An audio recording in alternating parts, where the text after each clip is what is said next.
my two tougher partners here talk about what's going on. Is that Willie Platt? No. There's a guy coming Jansen. in third. Jansen.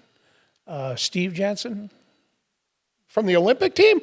He's a Jansen boy, yeah. I'm not sure he knows who he is right now. Tell us who's fighting here. Well, there's John Wensink, number 18, right there.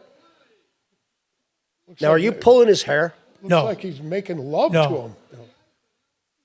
Oh, got a face plant. Well, if you're going to pull the guy off, pull him off. Don't let him get an upper hand.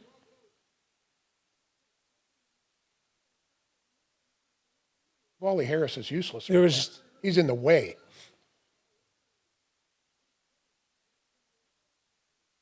Talk to us. Tell us what's going on. What started this? I have no idea. Other than Terry. Here we go. Other than Terry and Jansen started, and I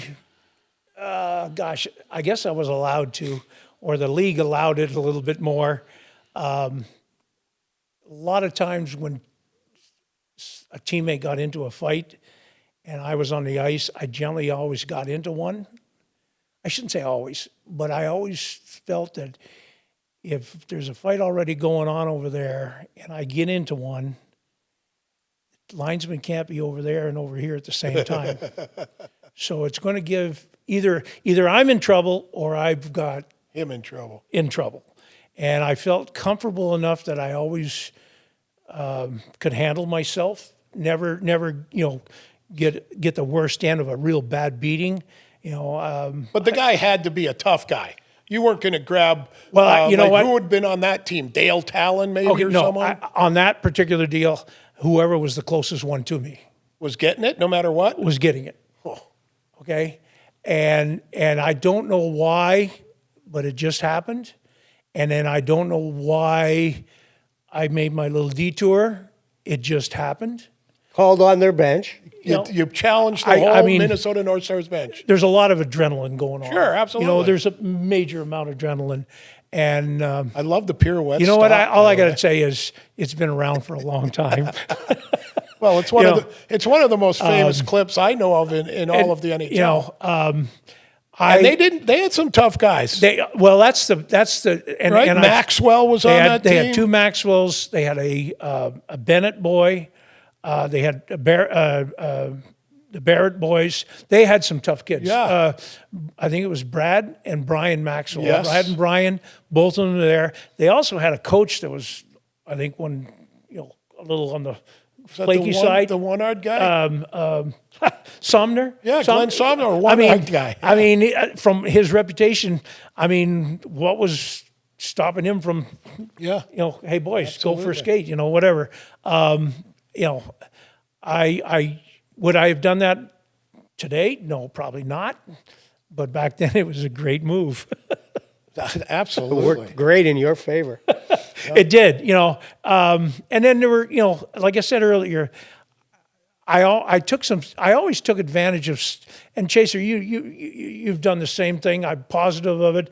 Anybody that played the way we had to play, you always tried to use every angle you could to get the better of them. And with the way nowadays you can't do it. If you start a fight when another one's going on, you're gone, probably suspended, and your pocket's going to be a little lighter.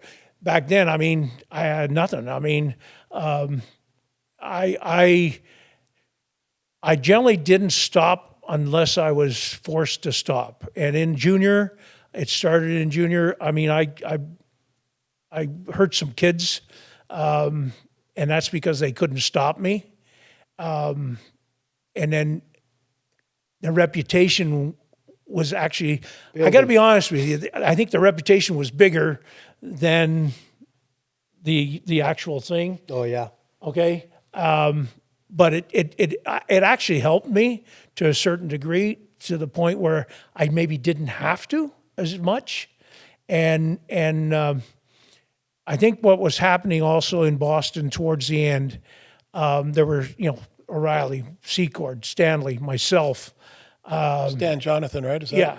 Daryl Stanley? No, Stan Jonathan. Stan Jonathan, yeah. I mean, there were 4 guys that could handle themselves really, really well. Right.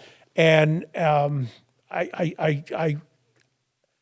wasn't Secord. I don't know if I mentioned his name, Yes, but he is. I mean, there wasn't maybe the need for me to be the one, and I also, from a personal side, from my inside, I scored my 20th goal before Christmas, and I'm like, wow, it wasn't by accident. I think it was just because guys were leaving me alone. Absolutely, get a little extra room. If Brad Park gets the puck at the point, well, I'm not going to stand in the corner. I'm going to go stand towards the front of the net, and he might shoot it off my shin pad.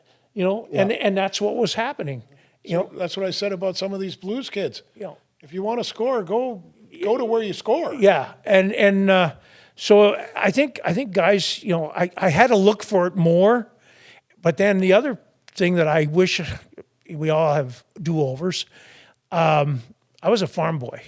I milked cows. I baled hay. I did all that. Carried milk cans.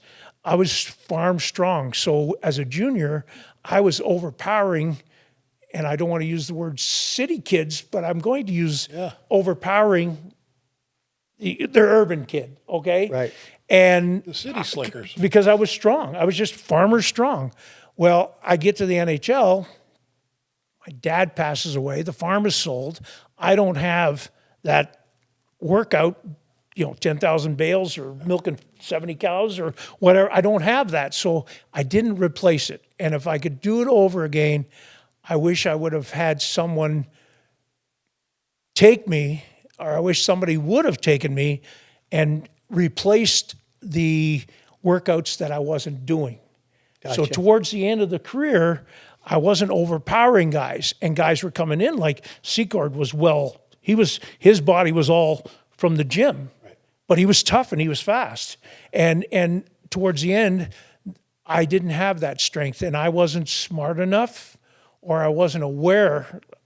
I shouldn't call myself not smart enough, should I? Well, I wasn't aware of the fact that I was losing that farm boy strength. The will and the will and the desire and the know-how was all still there, but the strength had disappeared a little bit.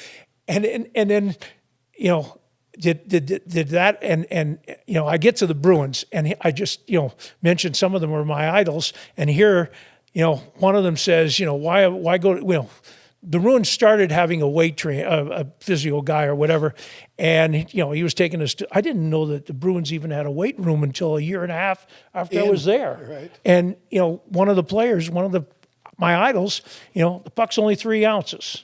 Why am I lifting 20 pounds of steel? And I'm like, yeah, why am I? Why would I? And I hated to go to the gym. Yeah. So towards the end, it was harder for me to maintain that or to keep up, and that was part of the reason why I retired.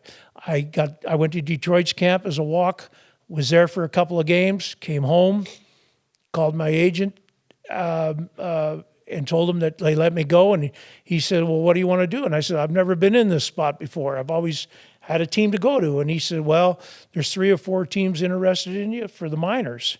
And I'm sitting there thinking, I got, a 6 and a 4-year-old or 7 and a 4-year-old, whatever, and they're starting school. And I also know that when you go to the minors, I also felt that it was also, I would become a stepping stone or a measuring stick. Yes. For a bunch of guys in the minors. The next generation. Tough guys. Next generation. And, I still, I'm fairly healthy. I don't have aches and pains. Right.